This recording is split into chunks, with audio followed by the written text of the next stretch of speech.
The criminal traps acts 1891ను ఏ సంవత్సరంలో తొలగించారు? Answer 1952లో.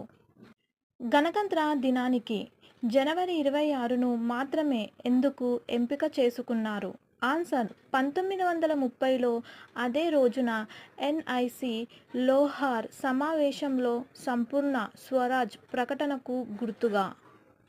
రాజ్యాంగంలోని 52వ నిబంధన దేని గురించి తెలియజేస్తుంది?